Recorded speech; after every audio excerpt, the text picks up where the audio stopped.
I don't know how you'd, how you'd predict an event like this. No one died, right? So it's funny. Shoe-shaped hole. Plate of lasagna. Spinach lasagna, to be exact.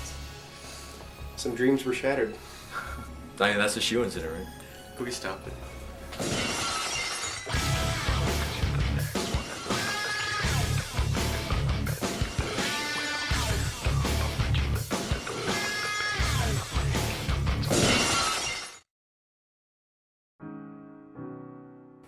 Do you think Thomas and Alan are compatible roommates? Well, they say opposites attract, so in that sense, yes. We're like polar opposites in like 95% of what we do, what we like, and who we know. We're surprisingly similar in some respects. But overall, I'd say we're pretty much the antithesis of each other. I always associate him with darkness, and myself with lightness, obviously. Alan, he's intense. He looks at you when you're talking to him. And he looks at you when he's talking to you. Thomas is a really smart guy. Very calm and very logical. Let's start from the beginning. Let's see, I had a physics test that Tuesday. And physics tests are probably one of the most stressful things that I have to endure. So I have no class on Tuesday. Not that I have class on any other day, but especially Tuesdays.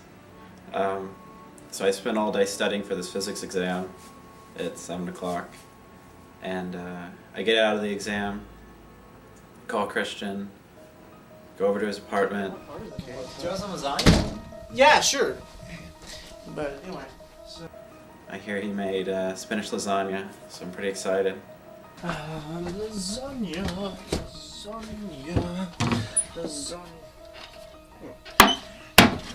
Hey Christian, you got any clean plates? He has no plates, so I go next door to my apartment to get plates, and the door's locked. Yeah, okay, so it was during finals week. The week before, our physics professor announced there was going to be no cheat sheet on the final, and that meant trouble for me. So I'd stayed up late the previous 2 nights before the shoe incident, and just up all night working on my cheat sheet. I still made one. It just had to be compact. And then I go home to sleep once and for all.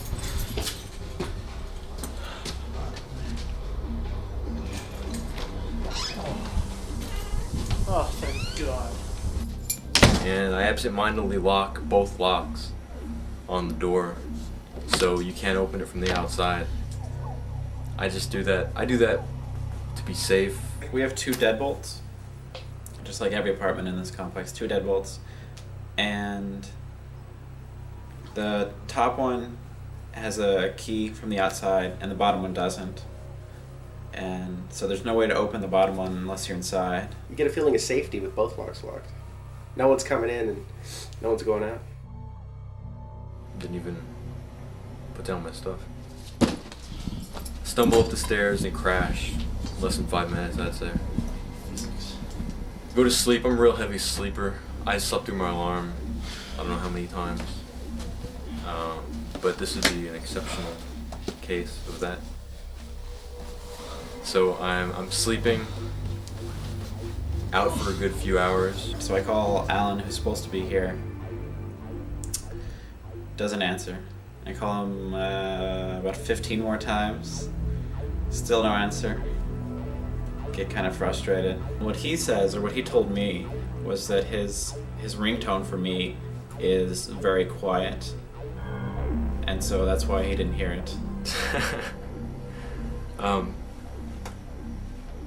I'm big on ringtones, and Thomas has the Halo theme, that echoing monk type beginning from the title screen.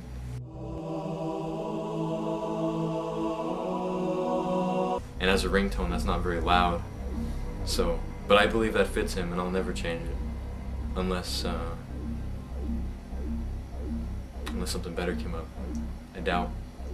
Halo is his thing. He's such an arrogant bastard when it comes to Halo. I couldn't find a more fitting ringtone for him. And there it was, vibrating and playing the Halo theme. Did he say it was on? My phone is still off from when it was off during the exam. Oh my goodness. It was not off. It was on vibrate and on low. No? It was on vibrate because I heard it vibrating on the, or no, I'm not caught in a lie or anything. Okay, I knew it was Thomas and I said, screw him. I don't care. I'm asleep. No. I believe that it was on my dresser and it was on vibrate. That's the story.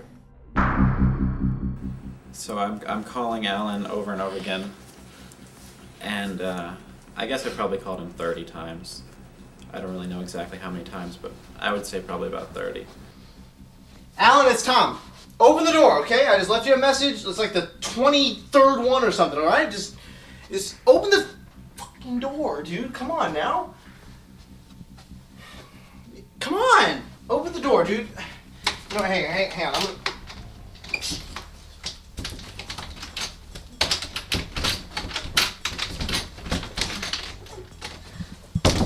Hey, Christian, you're upstairs doors. Oh, never mind. I tried knocking a lot, but at that point I was pretty upset, so it was more like banging on the downstairs door, and then on my door upstairs. I beat the crap out of that. And then I went next door to Christian's apartment, got online. I figure, he's online. I try IMing him. I think what I said was, Alan, you silly bastard, open the fucking door.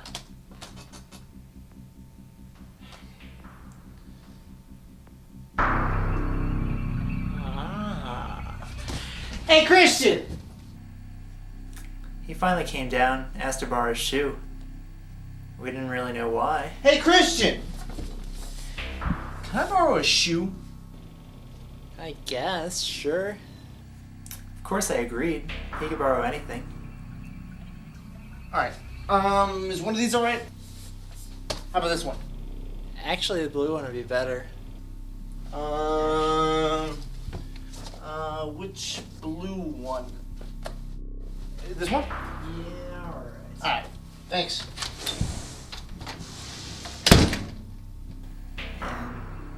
We didn't know where he went with his shoe. What could he do with a shoe? How could a shoe help him with anything, really? He's wearing shoes already. I don't want to speak for him, but I think he started throwing things at the window in an attempt to wake me up. I remember the shoe, it basically stopped. It was at the very top, and it pretty much just pauses there for a second. And I see it just tap the glass, and this big triangular piece, possibly shoe-shaped, just falls out.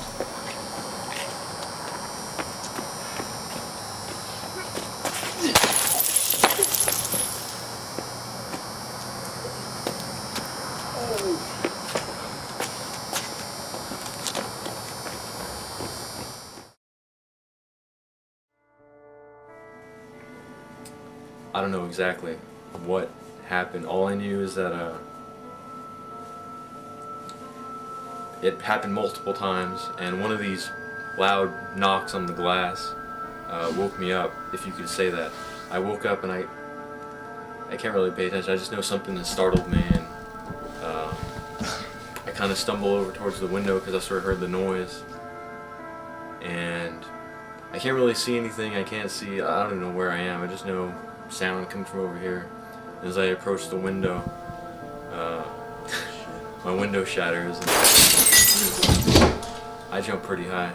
I mean, I like almost fell because it was really scary. I remember thinking that the world was gonna end, and I still don't doubt that. That's what happened.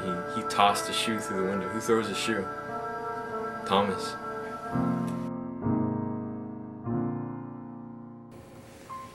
Now, you yourself have actually had some experience with broken windows at this complex, right? Yeah, I have. Thank you.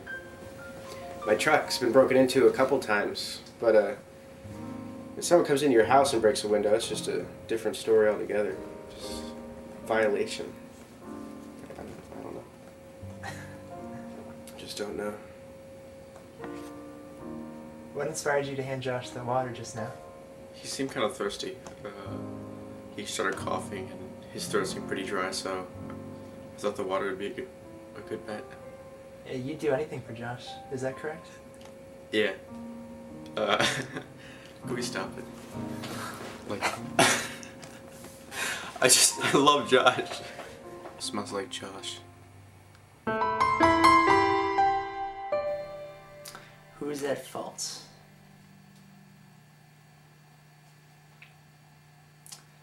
I would say Thomas, with such a advanced knowledge of physics, you'd think he'd know that they just don't bounce off windows. I mean, these are hard-soled shoes. What are we wearing, moccasins? It's 21st century, for God's sakes. Shoes break things. It seems to me that everyone thinks it's my fault, which I can see how it might be with the physical act of breaking the window being on my end, but no one's really discussed the fact that this was at least the fourth time that the door had been locked.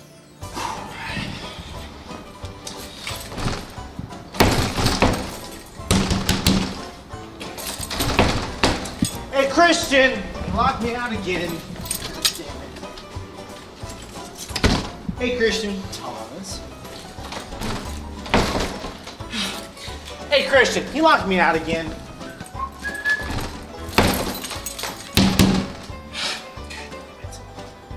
Yeah, hey, Christian, he locked me out again. Get some sleep. Hey, Christian, he locked me out again, man. Hey, Christian! Man. And you know, I pay rent too. This is my apartment. You can't lock me out. And so I'd say at least half of it lies in his court. I'm willing to accept no more than 50% of the blame. I think that up until the point where he threw the shoe, I was the bad guy.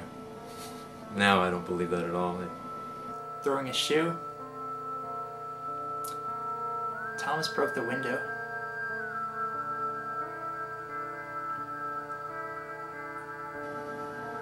I just don't think you can justify even it being an accident. You know, he didn't have to throw a shoe. No one ever has to throw a shoe.